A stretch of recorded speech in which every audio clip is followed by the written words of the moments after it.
Alrighty, we're coming back from Knoebels here from Elysburg. Made a whole day of, well, didn't really make a whole day of it, but figured we go up to Centralia, which is where we are now. It is 12:50, almost 1 o'clock in the morning.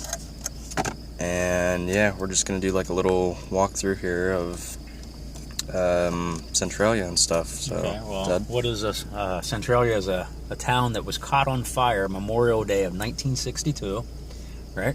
Yep. And it's been burning underground ever since. It's a coal fire that was never been able to be extinguished.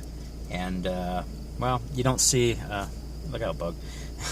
You don't see the smoke coming out of the ground like you did in the 90s, so it has dissipated a lot, but, yeah.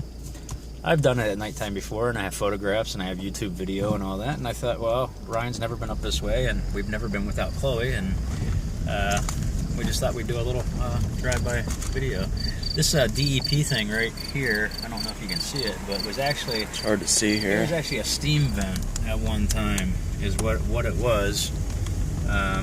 So these are all the streets that were once alive, and I don't think you can see anything, actually. Yeah. But these were all the streets that were alive and thriving once upon a time back in its heyday, and had houses on every block on this corner and up and down through here on this road. We're getting ready to turn right now on Route 61, which was the main thoroughfare connecting into the middle of town, as you'll see. We're going to make a turn down here. Right here, we're going to make a left. And as we make this left, you maybe see the fence a little bit and all that, but this is where the VFW once was. It's kind of hard to see. As well as right here at these trees. Yeah, really hard to see.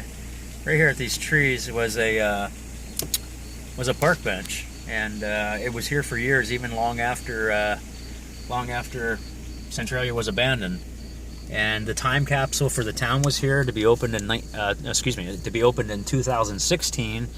And that has been since uprooted and transplanted in, I don't know if it's over in Ashland or if it's in Wilburton, which is a neighboring town. But anyway, I don't know how much of this we're getting on video. Probably none, but you can at least hear the audio portion of this as we drive back through the streets. And honestly, I forget what the name of this street was. I used to know all these. Up until a couple years ago, off to my left as we passed by, was... a guy by the name of John Lakaitis, and John Lakaitis was in a documentary called The Town That Was. We're also passing over right now and heading towards, if we were to go straight up through this little narrow bush area and up around, off to the right is where the high school would have been.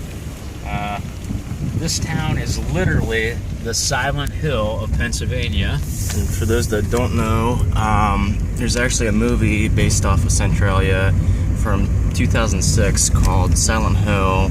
Really good movie. I strongly recommend it. But anyhow, Dad, you were saying?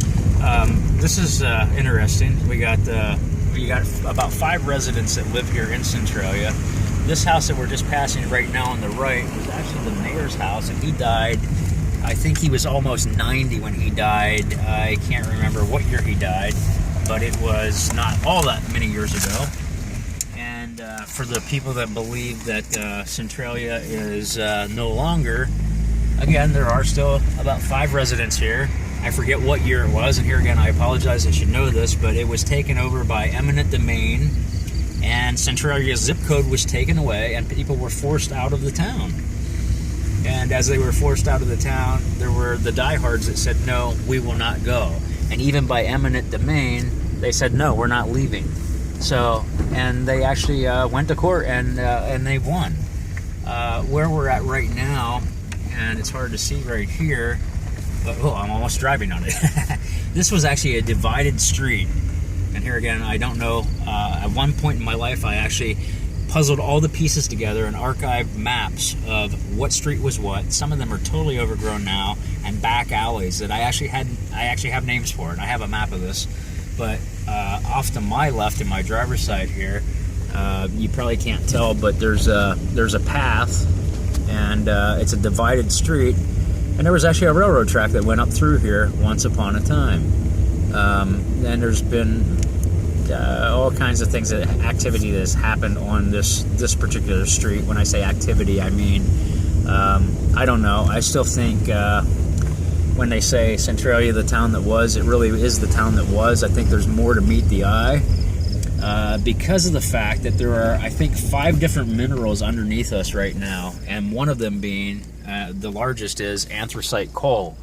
And if you look and you do some research, you'll find out that anthracite coal, it is the richest right here where we sit in the world. Not just in our region, not just in the United States, but in the world. So my belief is, I think it was a conspiracy to, not that anybody really started the fire on purpose, but I think somebody at once upon a time said, hey, I think we're onto something. Let's drive these people out, and we're going to take it over by eminent domain. And I think it was a ploy to inherit the land back for those mineral rights. That's just my thinking on it. And we'll keep on driving here. And again, I don't know how much you can see, but the fire company off to my right here was also a police department, a very small little police department. Absolutely did exist. They called it it's the municipal building, and there goes the police department. There's a fire company, and the fire truck still sits in there, which is kind of cool. We are here again on Route 61 right now, and we're gonna turn in through here. And again, I apologize. I don't know the street that this is. What do we got there? We got a deer. We got Bambi running up through the woods there, because a lot of this is reclaimed territory now. So think about this, back in the 60s and 70s, as houses were still here, you probably wouldn't see a deer running through town necessarily like you do now. And this is very, here again, this is, it's kind of ironic because there are still stop signs where we are.